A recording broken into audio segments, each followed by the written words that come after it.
And welcome to the August NYCP Talking Circle. Like I said, it's been a while. We're going to go ahead and get this claimed. Let's make sure I can get this. Oh, hold on a sec. Oh, sorry. Mm.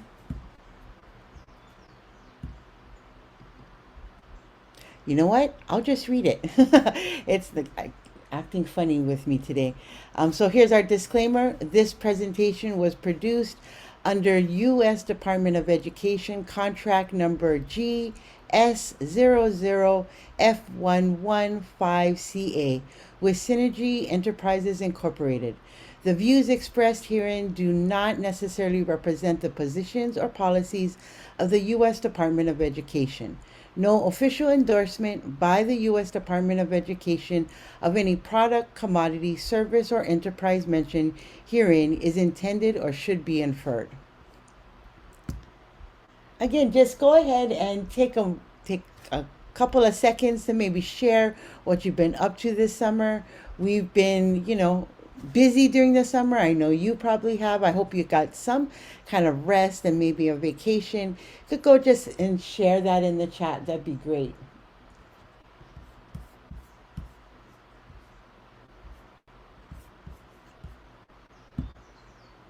So, what are we up to today?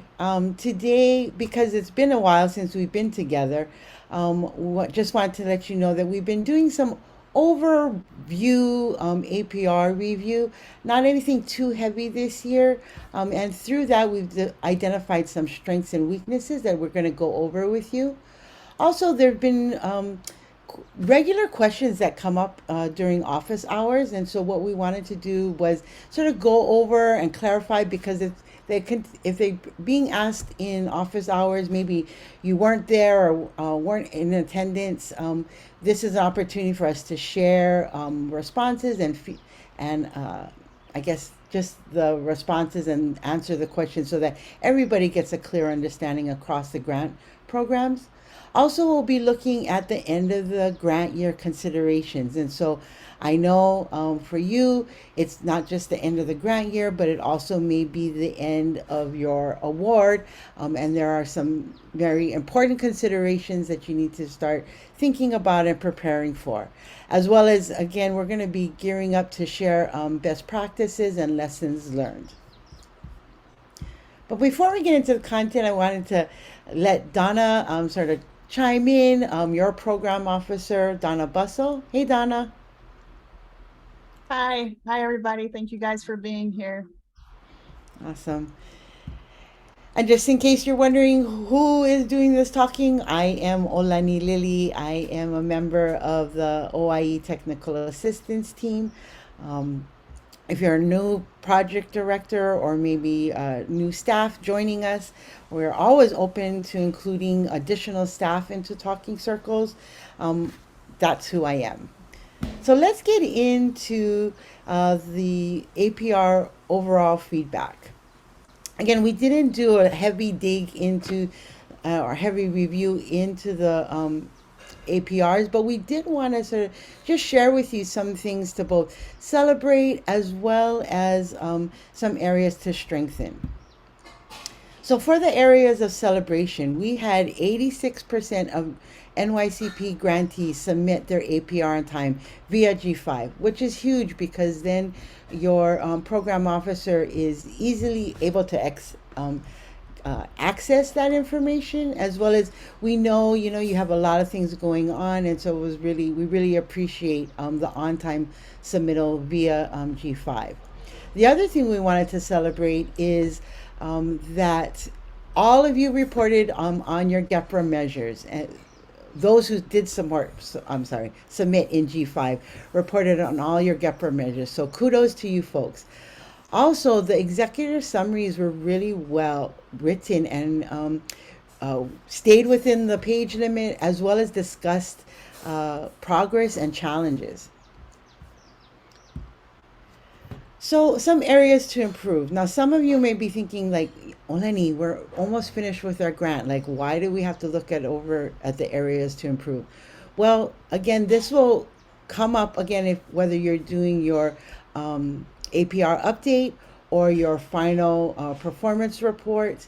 So we just sort of want to look at making some improvements in this area because we see how when we provide this information, you folks act upon it and have that be reflected in your reports. And so the explanation of progress definitely had improvements from prior years.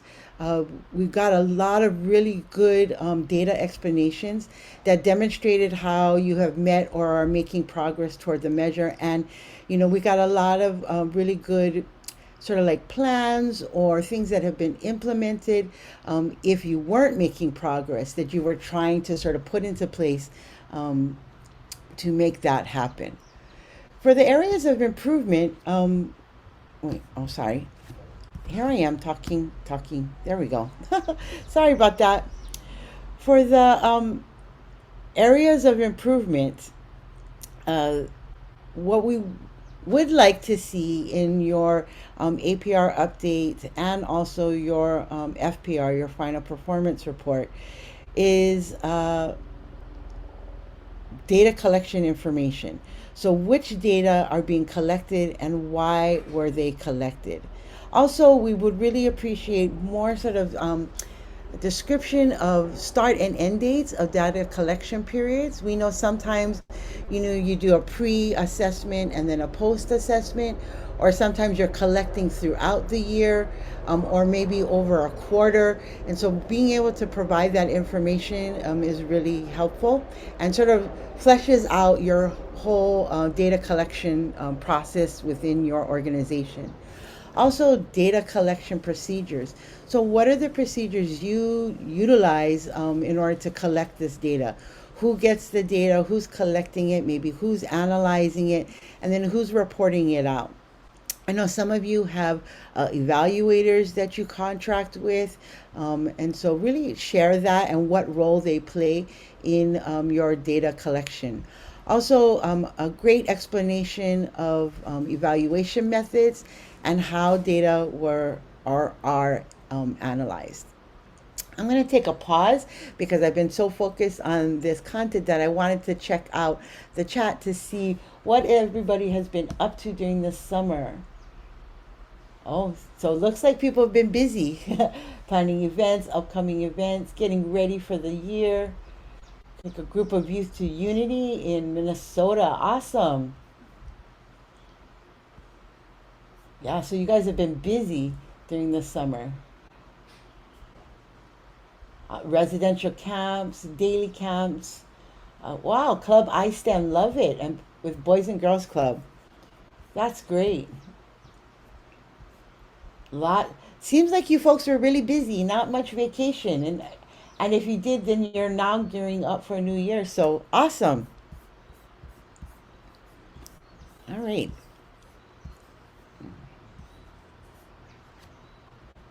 Let's see. I have seemed to lost my cursor. Let's see. All right. So the other area for improvement is looking at your section B, and in particular your budget narrative. These are really the elements that you want to make sure you include in your budget narrative. Really about how funds are being expended during the reporting period. A lot of you had that. Also, you want to include any approved carryover from the previous grant year. You can actually call that out and how you've been able to utilize your carryover funds. Of course, carryover funds are things are the funds you want to expend first before the new grant year funds are expended. I'm also looking at an explanation of funds that were encumbered to date but not yet drawn down from G5. And so just a short, information you can just do like, funds encumbered, funds not yet drawn down from G5. Also, anticipated spending by the end of the grant year. So, a discussion about that spending that you intend to do until the end of the grant year, as well as a discussion regarding anticipated funds remaining at the end of the grant year. I know there is a column in the optional budget reporting tool that you will be putting some of that information.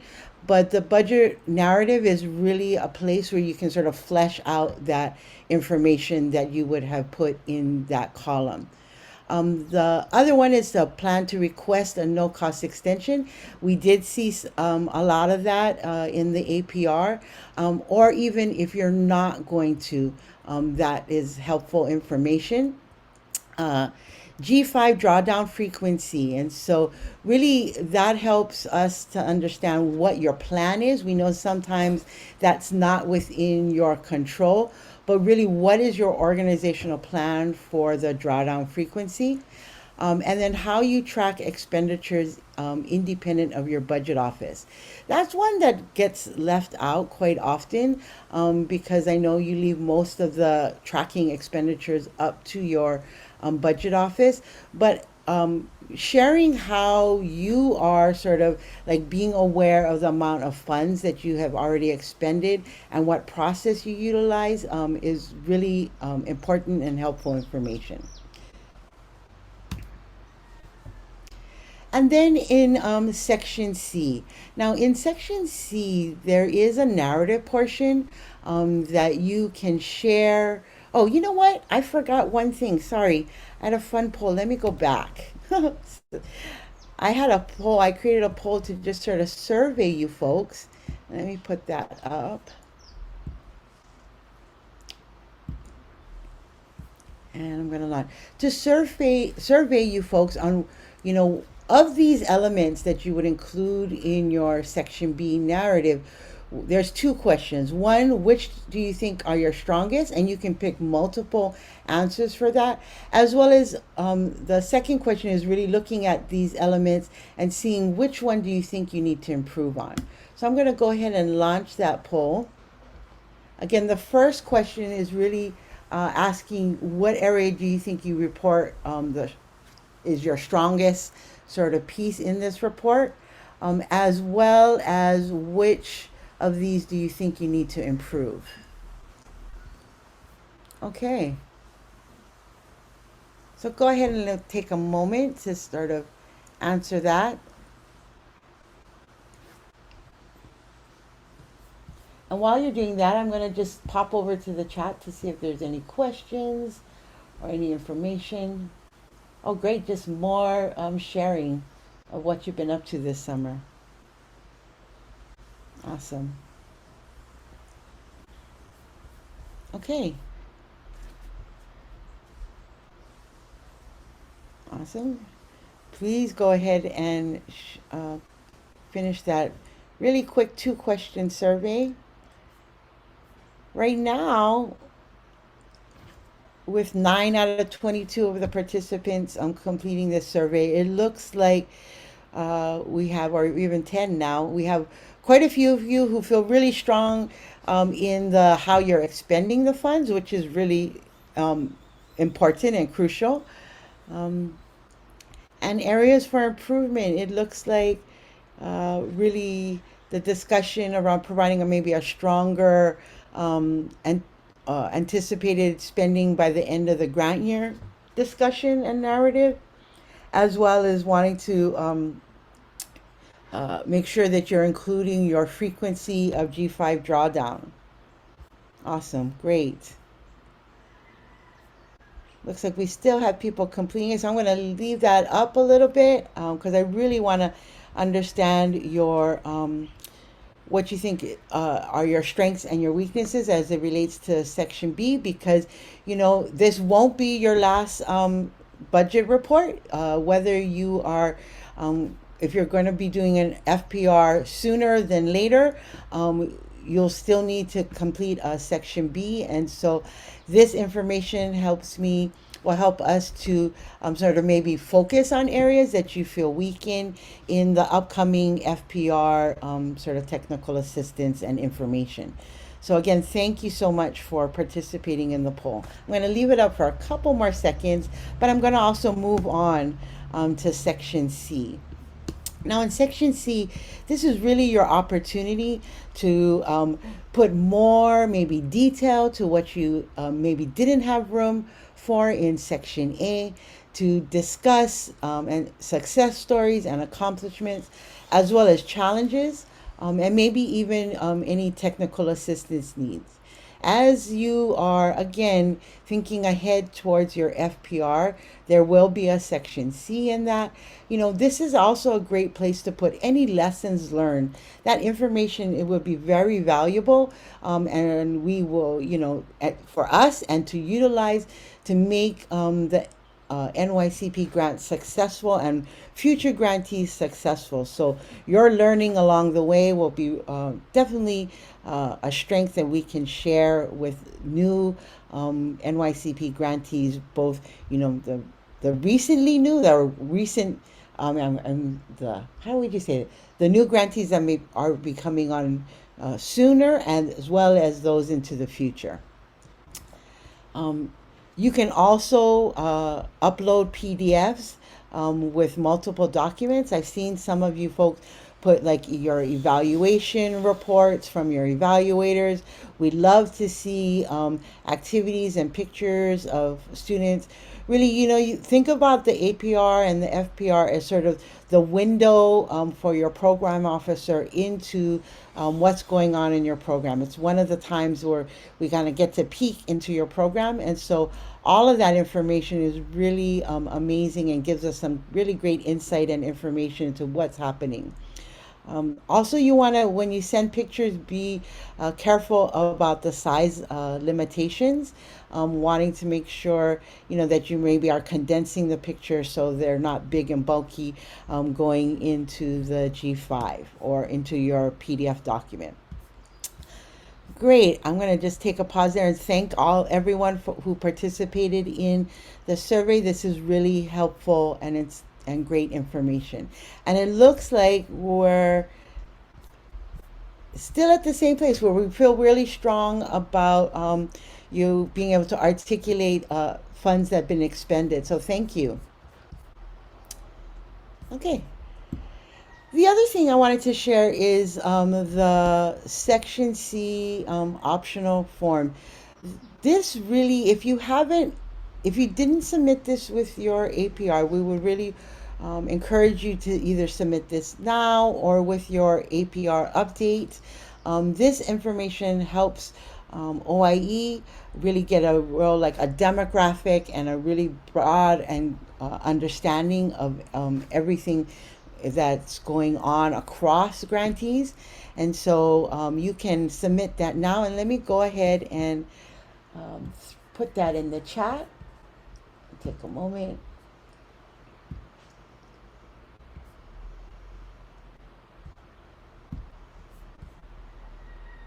Oh, darn it. Hold on a sec. Oh, well, I'm sorry. It won't open. No worries. Sorry I can about pop it in for you. that. Thanks, Sarah. Appreciate that. So again, you can grab it off of the chat, complete it, and then submit that, or you can submit that with your APR update. Another really fabulous tool that was created to help you is this APR checklist. Now, again, this can be used for even in looking at section A of this part of the checklist for your APR update, as well as moving forward with if you're going to be submitting an FPR. This is a really helpful tool. It's much like, when you're writing your grant, you have all the criteria on one side and your narrative on the other, and you check your narrative to make sure you are hitting all the grant application criteria. This is the same kind of tool. Once you can either use it while you're doing your APR or FPR, as well as maybe even after, to make sure you have all of the elements. And I do have that one. Hopefully that one will open for us. Let me go ahead and see if I can't. Checklist. Oh, let's see. Did that go? Oh, see, that's not. Hey, sorry, I can't get that one open. Oh, maybe it did. Well, check it out. See if that went through. It's looking kind of I funky on my yeah, side. I think it did something a little funky, so I can pop one in just in case. Thanks, Sarah. Saving the day. But again, you want to be able to access this tool to just, it can be a final check once you've submitted your APR or FPR, or even again, your APR update, making sure you have all those elements. It's a super helpful tool. So now I want to, you know, get you folks talking and hear from you folks about your feedback. And so okay. So really, which part of the APR do you feel you do the best on completing and why? You can go ahead and put this in the chat. You can talk about, the executive summary, and maybe you feel like you really do a real strong discussion and overview of what's going on. Maybe your section A, you feel like you really hit all of the explanation of progress. You have your ratios in place. You feel really strongly that you are reporting the correct format or the budget or checklist sheet. Or hey, maybe you feel really strong in all different parts of the APR. Why don't you go ahead and share it either in the chat, or you can come off of mute as well.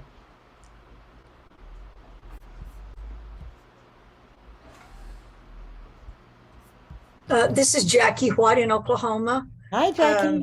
Hey, I wished Keita was on here. She's very ill and actually at a doctor's office right now. Oh, So I'm hoping that I can share this with her. But I will tell you probably the strongest thing I have felt since I came into this position is the communication. If you don't know this, I know Donna knows, we've had a huge turnover of staff. And what Keita now knows, which I wish she would have had in the past, is that always documenting with all the people we've been through. Yeah. Documentation is your salvation. And sadly, that didn't happen in all of our steps. But I will say that we hire the best and they get hired from underneath us out in the schools. Right. So our turnover is killing us.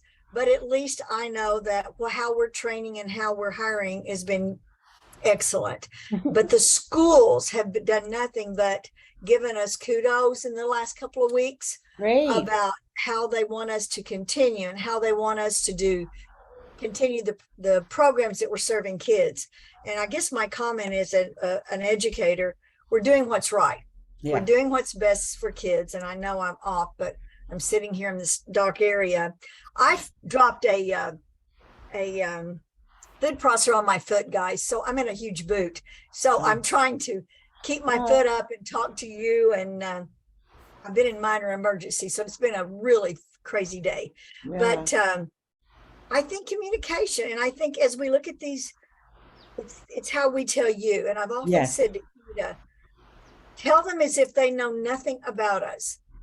Use descriptive words that tells our story, because you have to pretend everyone on your team knows nothing. Yes. So I think we're doing really well at that, because we're getting great feedback from the schools, even though we're now, turnover again. Like I said, Keita and I have decided, by the way, we're not going anywhere. So we're going to keep this up and running and make sure that we're doing our best. So, but I think in the APR, it's telling your story. I think you said that somewhere. I'm writing all kinds of notes down for Keita, and I'm hoping she can see this at some point in time.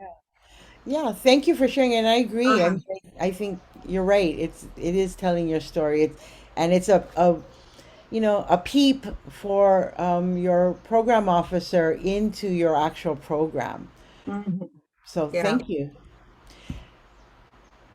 The other question is I wanted to, and I think you kind of talked a little bit about it, is, what has been challenging with doing the APR. And one thing is that when you have transition of staff, right? I mean, making it continue, but also the APR can be a good tool when done and when telling your story. It can be a good onboarding tool for new staff coming in to sort of give you a sense of what was done in the previous year. So, if does anybody want to share what has been challenging with actually completing the APR? I mean, you folks have had some years uh, experience at this.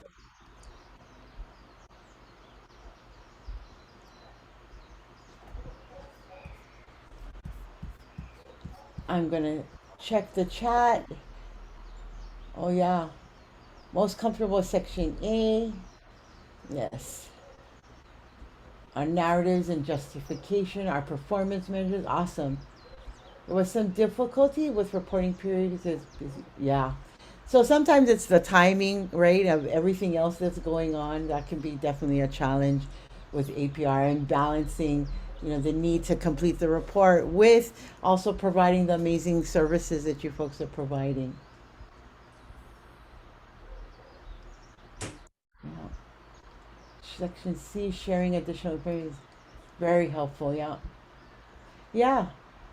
I mean, really, in section C, you can kind of, go for it and provide additional information. Again, maybe something that didn't fit in the um, the explanation of progress. Also, in talking with some other grantees yesterday, if you have an evaluation report that you might be attaching in your section C, you might want to just go ahead and provide a couple of sentences about maybe something that should really like we should cue in the evaluation report.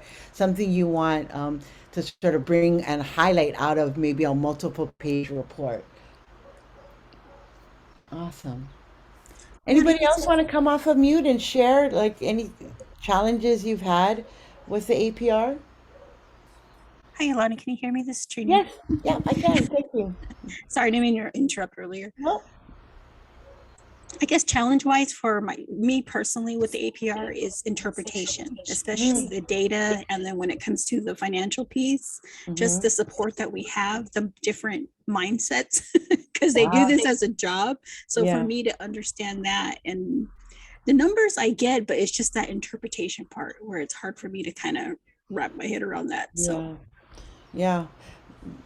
I get it. As a analyzing the other thing too is if when you're doing your FPR or maybe your APR update, if you have any questions or you just sort of like want to talk through how you might be analyzing or looking at the data, again, your technical assistance team is there. Sometimes it just helps to talk through it and help you see maybe what you're looking at as you're looking at the data and interpreting it. That's what we're here for. Okay. Anything else? Anyone else? Whether it's something you've done well at or maybe a challenge. If not, let me just check. If not, I just wanted to sort of pose this question to you folks. I mean, I know you folks are aware that NYCP did open up for new grantees and OIE is going through that process right now. When we do get the new grantees on board, what would be a lesson that you would like to share with them before they even begin their first APR? Again, please come off chat. You can go ahead and I'm off of mute, or you can go ahead and put it in chat. Any lesson you would like to share and impart to a new grantee who's just getting ready to tackle their annual performance report.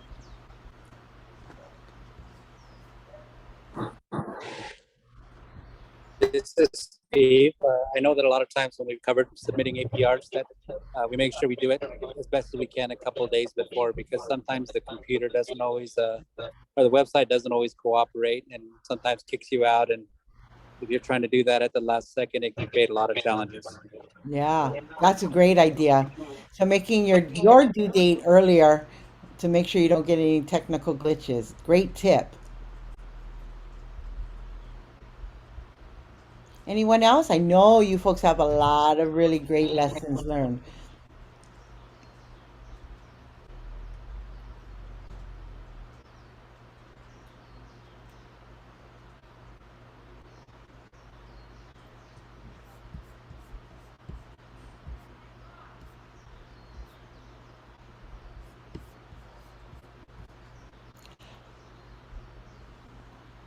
A tip I heard recently was to once you can get into G5 with your APR, is to download that cover sheet and get that to your authorized representative for signature, which I thought was a cool tip. Okay, lessons learned. So this won't be the last time I'm asking this question, again, because we anticipate having a new group of grantees on board, and you've had several years of learning experience that we hope that you'll be willing to share with the new grantees. So I'll be coming back at you with that question. um, I want to sort of transition into another sort of part of our agenda, and that's really going over some questions that come up frequently during office hours. And here are some of the questions, how do I count my participants? Really identifying what is a decision that can be made within our organization, or what is a decision that needs to be made by OIE, who is eligible for program services, and then finally, how do I go about adding activities, services, or adjusting service groups? So these are questions that come up quite frequently. Okay. All right, so here we go. So one of them is the unique student number. Now you'll see this language in the Section C optional reporting form, and so you'll kind of hopefully get a better idea about what number we're actually looking for. And so when we talk about unique student number, what we're talking about is that counting each student only once. So even if a student receives multiple services, now I know you folks have students who are maybe participating in a camp during the summer, and then coming back in the fall, they'll be participating in maybe some of your college trips or your workshops around scholarships, or maybe even some of your language programs. And so we want to just sort of show a graphic about how you would identify unique student number. So as you can see here in the graphics, we have 1, 2, 3, 4, 5 students, 3 in after school tutoring and 2 in career mentorships. If you look, they are displayed as, so the girl with the pigtails or ponytails is the same student. And so how many unique students do we have? And I kind of gave you a big hint. You can go ahead and put your answers in the chat. How would you count or report your unique students? I'll just wait a second. Okay, we got some answers popping up.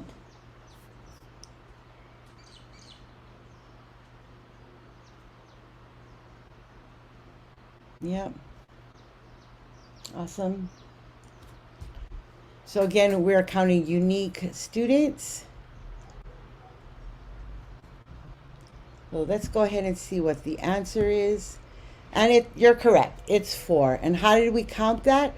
So we have this young man who is in, we have this student who's in dark, we have this girl who is in pigtails, and then we have this student who is not shaded in, and then we have this other student who is not reflected here, and then the pigtail girl who's reflected in this other program. And so right here we have 1, 2, 3, and 4.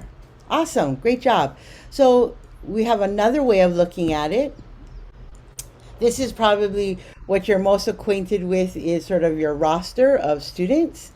And so if you could look here and sort of identify how many unique students are participating. You can go ahead and put that number in the chat, what your educated guess is. I'll wait a minute for you to be able to put your answers in the chat. Awesome.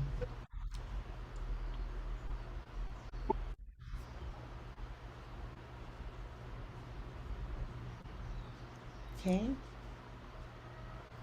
Yep. Yep. Okay, let's take a look. We got some answers coming in. Yep, you're correct. Unique students. So while they all participated in different services provided by you, there were 6 students who were essentially enrolled, unique students. Great job. So when we talk about student eligibility, here are some examples that have sort of popped up in discussions and also office hours. So really, this is about student eligibility. Eligibility is first based on the grant program requirements, and then second on your proposal. So if you were to go ahead and answer this question yourself, what these would be your sources of information. Also, your program officer would be the one to approve any, and you should really have a discussion with your program officer either way. So when we're thinking about foster child who has been placed in a tribal member's home by the foster agency and has been reported that to best of their knowledge, the child is Native American. So if you can, in the chat, just sort of share whether or not this student can participate in your services. You can just put yes or no. Yes, this student can participate, or no, this student cannot participate. You can go ahead and put in the chat, or you can come off of mute, or maybe you've actually had this experience and you'd like to share a little bit. Again, this is a foster child who's moved in with tribal members, and the foster agency is saying that they are Native American. Can this student participate in your services? Oh, I'm seeing a resounding yes. Yes, awesome. I'm sure for a lot of you, you're not in the business of, make checking birth certificates and all of that as far as it comes to Native American eligibility. So as long as the foster agency is, and again, going back to what your organization's program requirements are, that sounds like a resounding yes. The next we get, and I'm sure maybe you've had to encounter this over this past summer, is that you have a Native student living with their grandparents. So maybe they live someplace else, and they've come home to live and spend time with their grandparents during the summer. Can they be enrolled in your culture summer camp? Yes or no?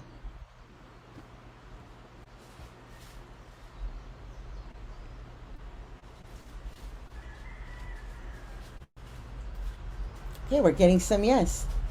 Awesome. Awesome. Thanks for participating. Can a student who graduated from high school who wants to participate in career mentorship program can they participate in a career mentorship program during the summer? So they graduated from high school. Next school year, they'll be starting post-secondary education, but they want to maybe continue a career mentorship that they've been engaged in during their senior year in the summer. Can they? Yes or no? You can go ahead and put that in the chat. I'm going to check the chat. Awesome. Yes. Yes, they can. Again, this would be definitely a question for your program. But once they start attending college, and once the college year or new school year begins, they would not be eligible for your NYCP programs.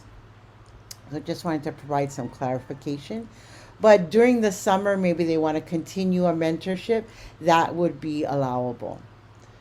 So here's another scenario. Can a tribal member who does not reside in the service area participate in program services? Yes or no?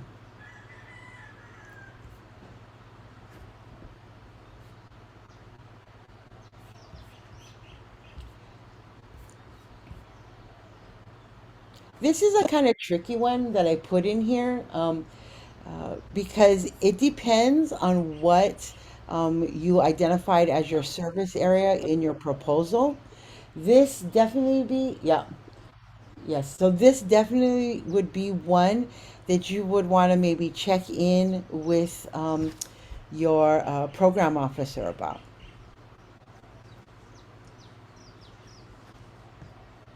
Awesome. Great. Thanks everyone for participating. Um, we're going to move forward with looking at decision making. And when I say local, I'm talking about, it could be your program, it could be your organization, it could be your tribe. And then there is OIE decision making. And so we're going to throw out a couple of scenarios that sort of will help us to understand. So really, when it comes down to where you want to make sure you're involving OIE approval is any issue that would be outside of your approved project. So going back to your proposal, your budget, also any issue that has budget implications. And so, for example, if well, we'll get to examples. I'll hold that. Local decision making is, again, any of your organizations or programs, policies, procedures, and program requirements. You want to always sort of go back to your actual program proposal that you submitted. That is really, the document that should be governing your program implementation. And if you have any questions or concerns, you want to make sure you talk to your program officer. Did someone have something they were going to say? Through all of these scenarios, I really want to encourage, again, communication, bringing both, your program officer along, communicating with the OIE technical assistance team. If there's any sort of question in your mind, a fast email, a short conversation can really, bring us all along with you as you are deciding these and making changes or have questions in your mind. So let's look at some scenarios. And so I'm going to be asking you whether this is a local or OIE decision. So what type of assessment do we use to measure student academic progress? So in deciding what type of assessment we're using to do that measure, where does that decision lie? Is that with your organization or program, or does it need to be approved by OIE? You could go ahead and put that in the chat. Oh, you guys are so fast. I see people jumping on already. Awesome. So local, yes, local. Great job.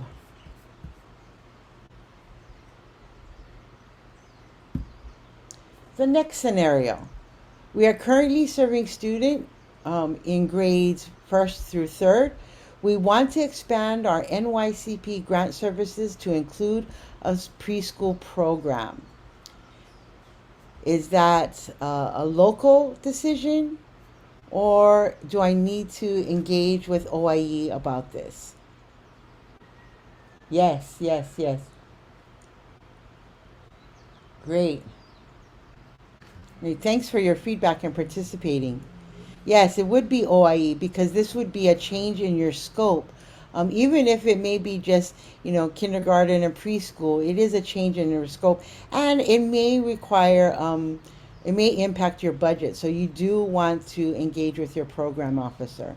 And definitely in that discussion, be prepared to share why you think, expanding the scope would be, and sharing your justification for wanting to expand to preschool. Again, thanks for participating. Here's another scenario. So we have a student who is from another tribe but moved into our NYCP service area. Can we serve that student? Is that a local or OIE decision?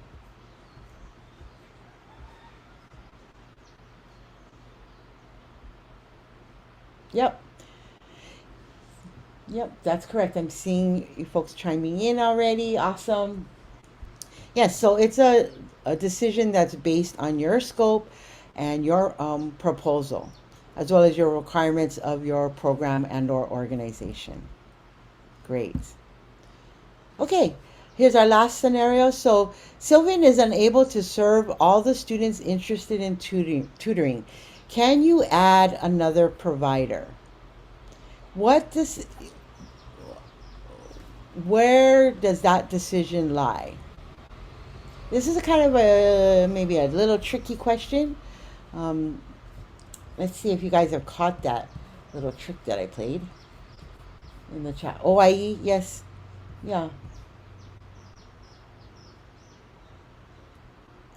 Yeah, so for this one, going ahead and, contracting with another provider for tutoring because the current provider can't meet the need is a local decision. However, if it has impacts the budget, so for example, maybe you need to move funds around, you didn't actually allocate enough funds, you definitely want to engage your program officer in that decision, as well as to find out if you need to submit a budget revision. Great. Are there any comments or questions about that? All right, I want to go back and make sure I understood, because on my pad, I wrote local. As long as you have money in the budget, Yes, you're okay. You can choose what the vendor is or the provider. that's But correct. if you're outside your budget, then it would be OI. Okay. Yes. All right. I'm making sure. All right. Yeah. Yep. Again, that doesn't preclude you from sending an email, letting Donna know, because again, you are addressing this great need. So none of this precludes you from communicating. Like you said earlier, those are really important pieces to bring your program officer along.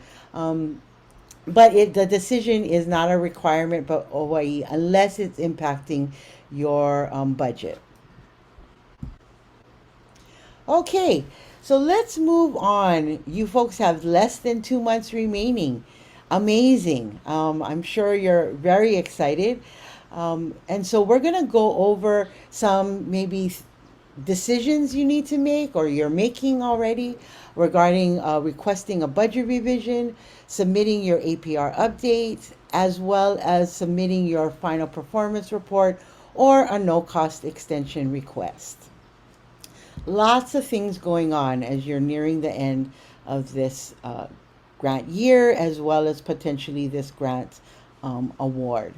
So the question you might be asking, should we submit a budget revision? Well, here are some considerations for you.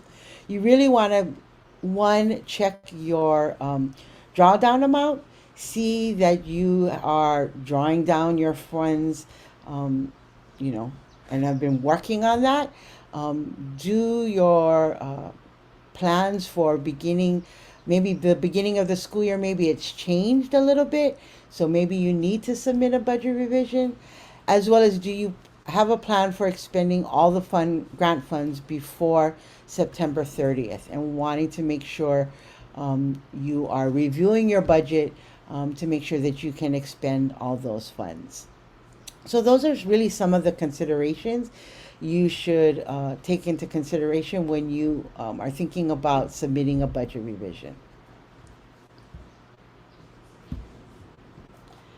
Again, here is your optional budget revision form. You want to make sure that you utilize this form, complete it, really look and take a really good hard look at your budget revision your budget and make sure you are expending all your funds in the right places. Also, when you're doing the budget revision, make sure you have the narrative columns completed and that they provide, sufficient detail. The next question you should be asking yourself is, should I submit an APR update? So here are some of the questions and the answers. If you reported 999 for some or all of your measures in Section A of the APR, yes, I do need to submit an APR update. So I submitted an incorrect number or a number that needs to be changed in Section A of APR. Am I submitting an APR update? Yes, I will need to submit an APR update. I submitted all correct and complete data in Section A of my APR and did not report 999 for any measures. Do I need to submit an APR update? No, I do not need to submit an APR update. So those first two are really the questions you should be asking yourself. Going back to your APR, making sure you didn't report, and that checking if you reported 999 on any Gepra or project measures. If you did, then submit your APR update. As well as maybe you have increased numbers or your ratio was incorrect, you can also submit an APR update. This is your APR update form. It is basically your Section A, and that's all you need to submit. And you can go ahead and send that APR update form through email to Donna, your program officer. And one little snippet on that, actually, you're going to email your APR updates to oie@seiservices.com because we actually take and enter those for you. So you'll want to make sure and send those over so that you don't have to touch G5. Thanks, Sarah, for that correction. Okay, so I want to reiterate because I don't want to, I might have confused everybody. Make sure your APR update form, Section A, gets emailed to the oie@seiservices.com email. Again, I just want to go over real briefly, and you should be pros at this already, how to report your Gepra measure ratios. So for Gepra measure 1, the ratio should be total number of project objectives. So you may have 5 project objectives, then that will be your bottom number. Your top number will be the number of those 5 project measures that you have met. Now again, met is determined by what that project measure met is determined as. So you are defining what met means. But so if you had 5 project objectives, maybe you met 4 of them, the ratio would be 4/5. Okay? For Gepra measure number 2, all of your bottom numbers should be 1. Okay? So for everyone, your Gepra measure 2 denominator or bottom number of the ratio should be a number 1. And the top number should be the number of new partnerships. Okay? So everyone should have 1 for Gepra measure 2 as their bottom number. And then the number of new partnerships. I'm going to stop here and just check if there's any questions in the chat. Nope. Okay. Moving on. Here is an example. I know, again, you folks are old pros at this. You want to make sure you are using the exact language that is in your Gepra measure. You want to make sure you're identifying it here as the measure type as Gepra. You will have 0 information in this column. However, if G5 gets a little finicky and it doesn't allow you to move on unless you have something there, you can go ahead and put 1/1. That will indicate to us that this is basically empty. But if you put any other number in there, we will think that you are reporting in the incorrect area. So this should actually be blank. This is where you want to make sure you're reporting. So you can see Gepra 2, the denominator, the bottom number is 1, and then there are 2 new partnerships. Sorry, the top one is your number 7 project measures, and you can see here 5 they successfully completed. And then of course we went over the explanation of progress, a really robust explanation of progress. Now I know some of you folks, you have you put multiple project measures or performance measures into one thing. You want to, this is a great example in sort of calling out the narrative or the explanation as it relates to Gepra measure 1. You can see 1A and 1B. That's a really great way to sort of highlight that information. All right. Then sort of the next question is, am I going to or can I request a no-cost extension? And so what are some of the really, I guess, criteria for being able to request a no-cost extension?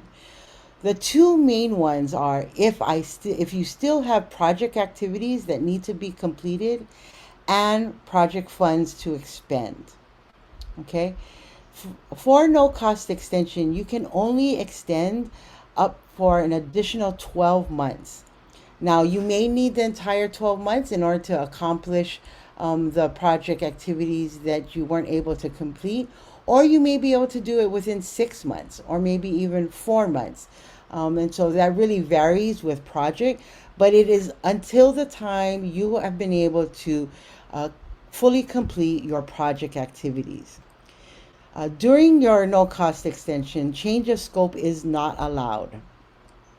Also, you want to provide an explanation of activities that still need to be completed and how they connect to the performance measures. Your no-cost extension does not require a submission of an APR.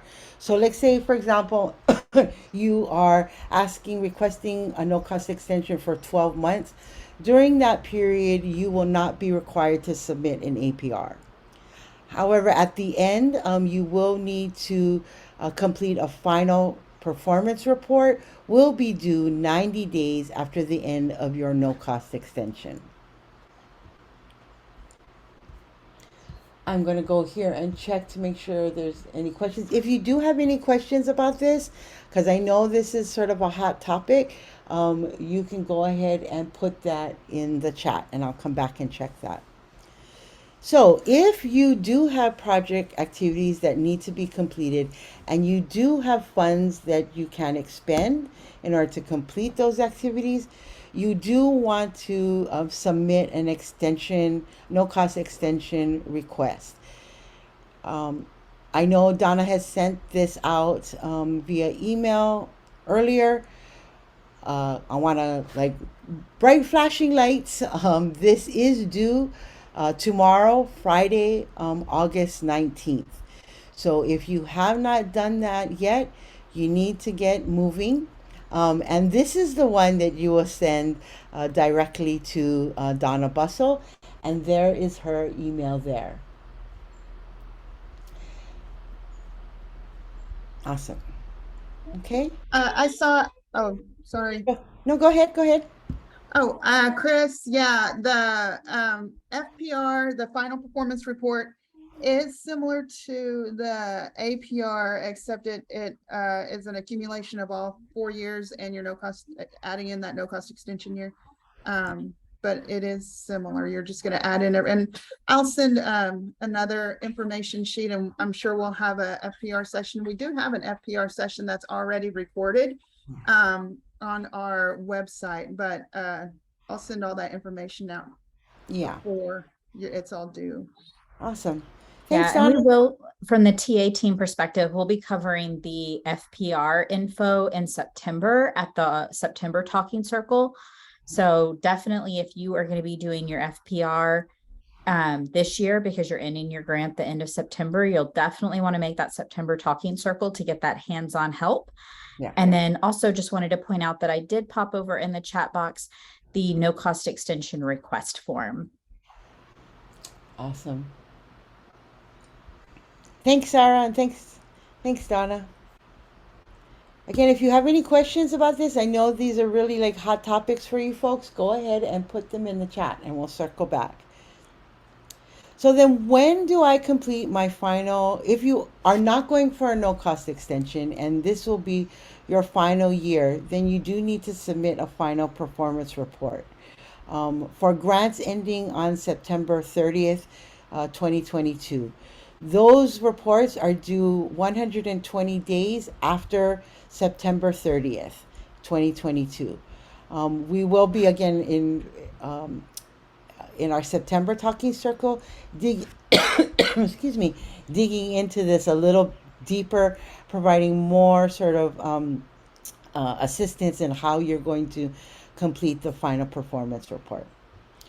But thinking about that, grabbing all of your, bringing together all of your prior APRs that you've submitted, getting all of that organized would probably be time well spent between now and September. And then this is a sort of final question I wanted just to throw out there. And I'm going to have it in a poll. Let's see. Let's get that. I'm going to launch this poll. It's a short answer question. You can just sort of you can do bullets or maybe, a couple of short sentences about what lessons have you learned through your implementing your NYCP proposal and programs that you think would be really helpful and valuable to a new NYCP grantee coming on. You can go ahead and share that in the poll, and I'm going to keep that up because it is a short answer, so you might be writing and to move through the remaining slides.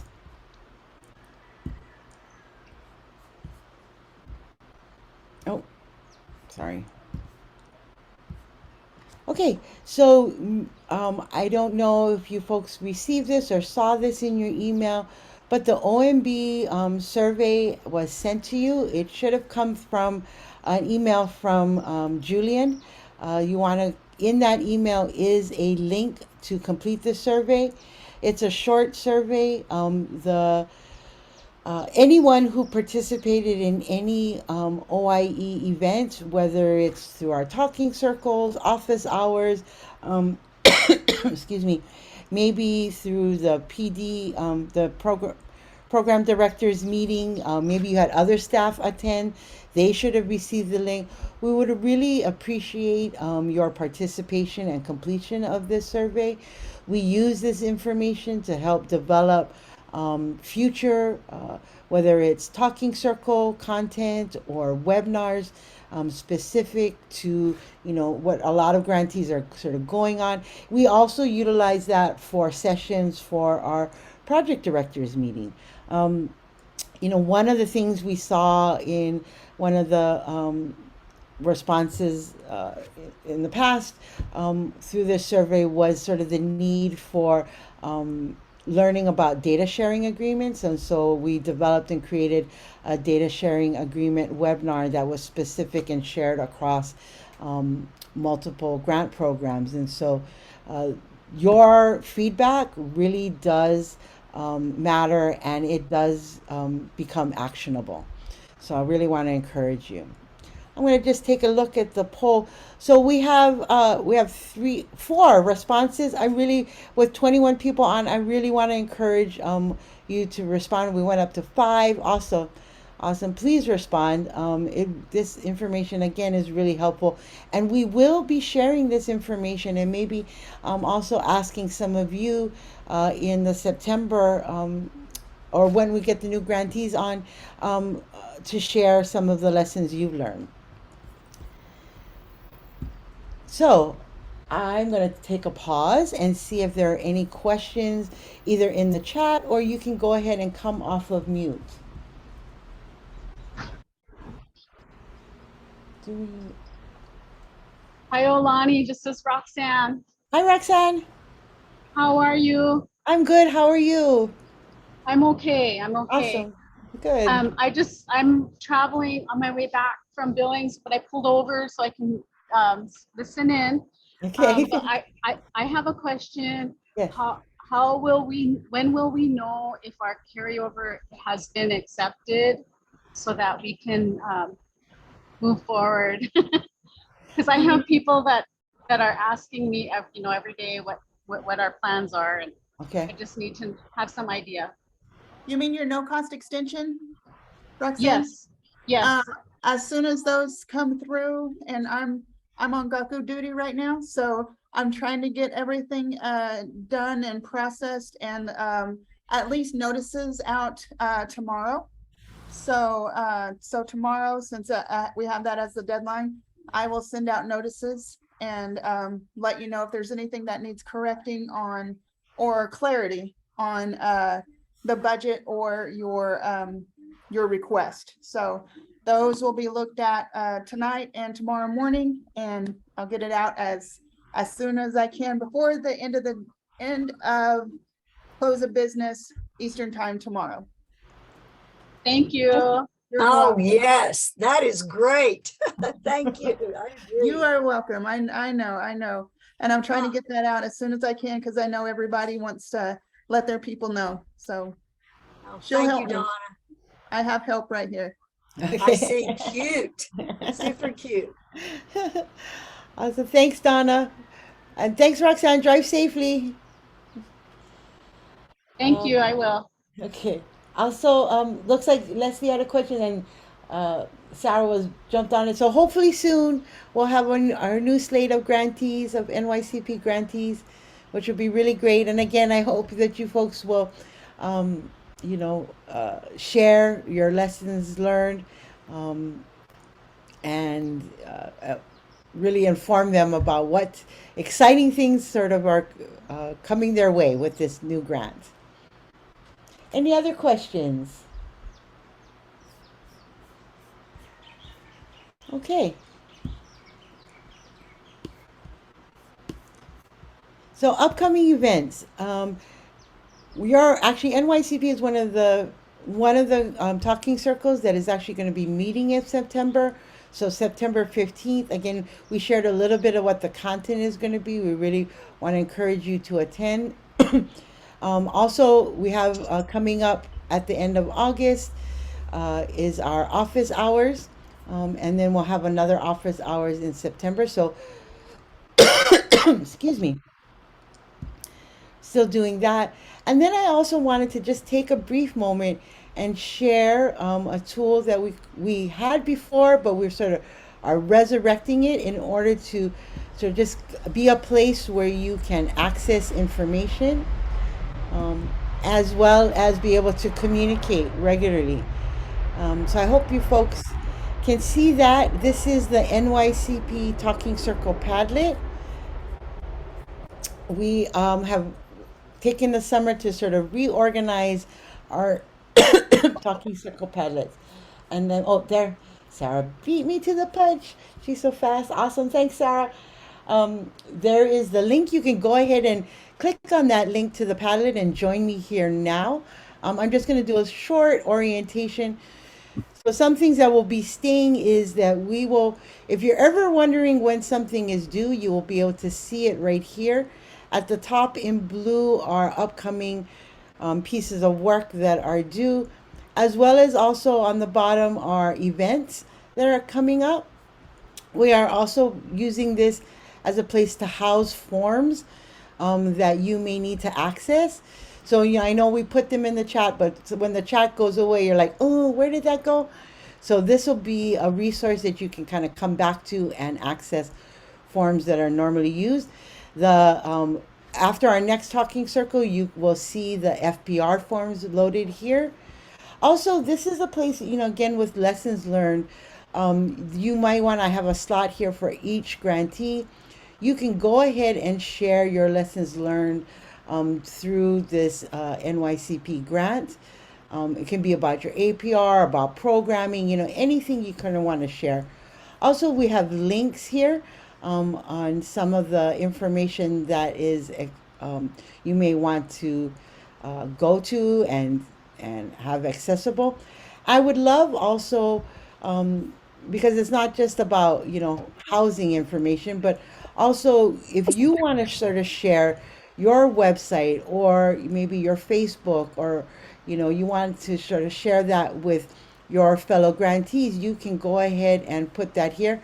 I will be building in similar boxes for each grantee here, so you can go ahead and put that here.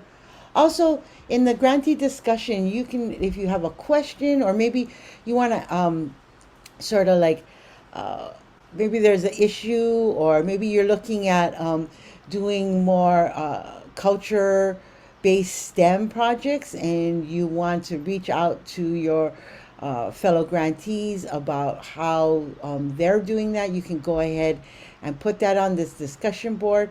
Also, you can go ahead and also put any questions. I will be regularly, and when I say regularly, I mean weekly, coming back and checking this board. So you'll know if you have any questions that, I'll be checking on it weekly. So you can go ahead and put that there. And Olani, if I can interrupt for 1 second. Yeah. That would be really great if you guys put your website, anything, your social media, anything you want to share. I was going to send out a email this week, Friday as well, about sharing any short videos that you may have, the impact that the NYCP program has had on your community, your students in particular. Because we would really like to showcase and let other maybe future grantees or anyone really about the impact that NYCP has had on your community, your students, your teachers. If you have any clips, any videos like that, please send it to us, because we will share that at NIEA when we present in October. Awesome. That's a great idea. Maybe I'll make a separate piece for that, a little area for that. Yes, thank you. Yes, I'll make a note of that. So Donna, and I'm assuming this is going to be a lot like the Title VI, the Office Communities 360. We can save it and we can come back to this. Yes. And it'll keep us, because I'm constantly looking at a calendar, making sure I'm not forgetting something. Yeah. So, okay, this is good, because it's called one-stop shopping. I can look Yes. at one screen and I know what I'm supposed to do. And then I can go to the Title VI screen and I know when all of that is due. So perfect. I like this idea. Oh, there you go. I'm glad. I actually I bookmarked these pages so that I don't always have to search for it. So I See, I do encourage too. Yeah. But But I'm going to bookmark Padlet.com so I can come right to it. Yeah. This is good. And this is the kind of things that I wished I had when I all of a sudden inherited a program I knew nothing about. Yeah. I mean, I knew the activities, but I didn't know. I mean, and that's what I'm saying to all the new grantees coming in. If you don't build a history that anyone can come in and pick right up, it's very frustrating. Yeah. Yeah. That's great. That's a great thought, because you've had to go through that a couple of times, right? Oh yeah, really? Yeah, more than once. Yeah. Yeah. And so this might be a great tool to, like, on your onboarding of new employees in this role, to make sure you have that link accessible. So that's a great idea. Great idea. Awesome. Okay. So let's get back. Okay, so we've gone through the upcoming events and our new Padlet. We hope to see you on the Padlet. Again, I check it every week. So we're gonna have the end of the events poll coming up. I'll put that up right now.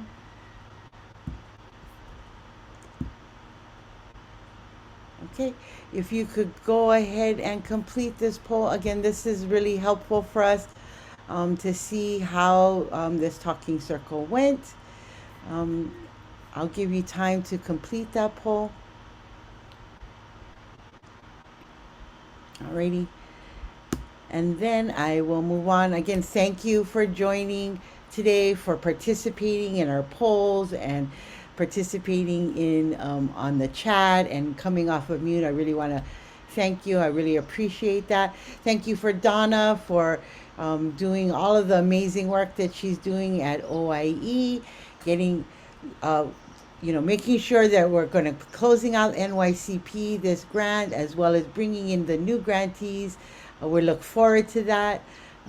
Awesome job, Donna. And then this is all of our contact information. If you have any questions, if you have a question about your APR update or budget revisions, and even like gearing up for your FPR or even your no cost extension, you can go ahead and email us at OIE at SEIservices.com. Definitely, if you have not submitted your no cost extension, you want to get working on that now because it is due tomorrow. Also follow on Twitter. There's always new information, not just about OIE programs, but really across the landscape of Native education. And so really want to encourage you there. Remember always when you are emailing us at OIE to let us know your PR grant number so we can make sure some of you have multiple grants and make sure that we are prepared to answer your questions. Again, thank you for your time today. I hope you have a wonderful rest of your day and your week. Aloha. Take care.